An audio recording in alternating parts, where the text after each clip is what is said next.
ಇಂದು ತುಳುನಾಡಿನಲ್ಲಿ ಎಲ್ಲೆಡೆ ಆಟಿ ಅಮಾವಾಸ್ಯೆಯನ್ನ ಆಚರಿಸುತ್ತಿದ್ದಾರೆ. ಆ ಪ್ರಯುಕ್ತ ವೇದಂ ಆರೋಗ್ಯ ಆಯುರ್ವೇದ ಆಸ್ಪತ್ರೆಯಲ್ಲಿ ಸಾರ್ವಜನಿಕರಿಗೆ ಉಚಿತವಾಗಿ ಪಾಲೆ ಕಷಾಯವನ್ನ ವಿತರಿಸಲಾಯಿತು.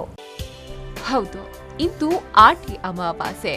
ಆ ಪ್ರಯುಕ್ತ ಮಂಗಳೂರಿನ ವೆಲೆನ್ಸಿಯಾದಲ್ಲಿರುವ ಸಿಲ್ವಾ ಕ್ರಾಸಿನಲ್ಲಿನ ವೇದಂ ಆಯುರ್ವೇದ ಆರೋಗ್ಯ ಆಸ್ಪತ್ರೆಯಲ್ಲಿ ಸಾರ್ವಜನಿಕರಿಗೆ ಉಚಿತವಾಗಿ ಪಾಳೆಯ ಮರದ ಕೆತ್ತಿಯ ಕಷಾಯವನ್ನ ವಿತರಿಸಲಾಯಿತು.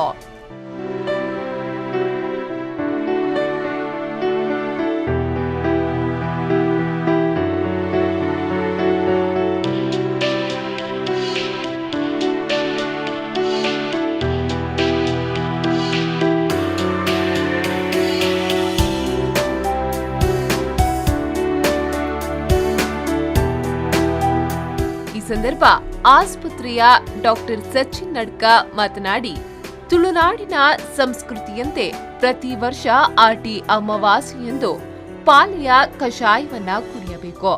ಖಂಡಿತವಾಗಿಯೂ ಕಷಾಯವನ್ನ ಕುಡಿಯುವುದರಿಂದ ನಮ್ಮ ಆರೋಗ್ಯ ವೃದ್ಧಿಯಾಗುತ್ತದೆ ಎಂದರು.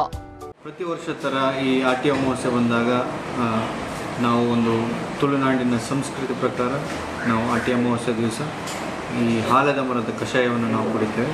ಖಂಡಿತವಾಗಿ ಇದು ನಮ್ಮ ಆರೋಗ್ಯದ ವಿಷಯದಲ್ಲಿ ಸಹ ತುಂಬ ಹೆಲ್ಪ್ ಆಗ್ತದೆ. ಅದೇ ರೀತಿ ಇದೊಂದು ನಮ್ಮ ಸಂಸ್ಕೃತಿ, ಮುಖ್ಯವಾಗಿ ನಮ್ಮ ಉತ್ತರಾಯಣ ಮತ್ತು ದಕ್ಷಿಣಾಯಣ ಮಧ್ಯದಲ್ಲಿ ಬರುವಂತಹ ಈ ಆಟಿ ಅಮಾವಾಸ್ಯೆ ಕಾಲದಲ್ಲಿ ನಮ್ಮ ದೇಹದಲ್ಲಿ ಬರುವಂತಹ ಬೇರೆ ಬೇರೆ ರೋಗಗಳಿಗೆ ಈ ಆಟಿ ಅಮಾವಾಸ್ಯೆಯಲ್ಲಿ ಕೊಡುವಂತಹ ಈ ಔಷಧಿ ತುಂಬ ಉಪಯುಕ್ತವಾಗಿರ್ತದೆ.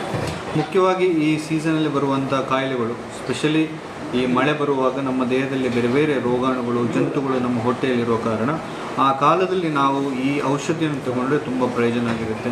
ಮುಖ್ಯವಾಗಿ ಇವತ್ತು ಆಟಿ ಅಮಾವಾಸ್ಯೆ ದಿವಸ ಈ ಔಷಧಿಯ ಎಫಿಕಸಿ ತುಂಬ ಚೆನ್ನಾಗಿರ್ತದೆ. ಅದೇ ರೀತಿ ಸಂಸ್ಕೃತಿಯ ಪ್ರಕಾರ ನಾವು ಬೆಳಿಗ್ಗೆ ಬೇಗ ಹೋಗಿ ಅದನ್ನು ಏನು ಕಬ್ಬಿಣದ ವಸ್ತುಗಳನ್ನು ಯೂಸ್ ಮಾಡಿದೆ ಕಲ್ಲಲ್ಲಿ ಕೆತ್ತಿ ನಾವು ಇಲ್ಲೇ ಮಂಗಳೂರಿನ DC ಆಫೀಸಿಗೆ ಹೋಗಿ ಅಲ್ಲಿ ನಾವು ತಗೊಂಡು ಬರ್ತಿದ್ದೇವೆ. ಆಟಿ ಅಮಾವಾಸ್ಯೆಯ ದಿನ ತುಳುನಾಡಿನಲ್ಲಿ ಪ್ರತಿಯೊಬ್ಬರೂ ಪಾಲೆ ಕಷಾಯವನ್ನ ಹಾಗೂ ಮೆಂತೆ ಗಂಜಿಯನ್ನ ಸೇವಿಸುವುದು ವಾಡಿಕೆ. ಇನ್ನು ಇದರ ಅರ್ಥ ನಮ್ಮ ಜೀವನದಲ್ಲಿ ಮೊದಲು ಕಹಿಯನ್ನ ಸ್ವೀಕಾರ ಮಾಡಿ ಮುಂದಿನ ನಮ್ಮ ಜೀವನವನ್ನ ಸಿಹಿಯಾಗಿರಿಸುವುದು.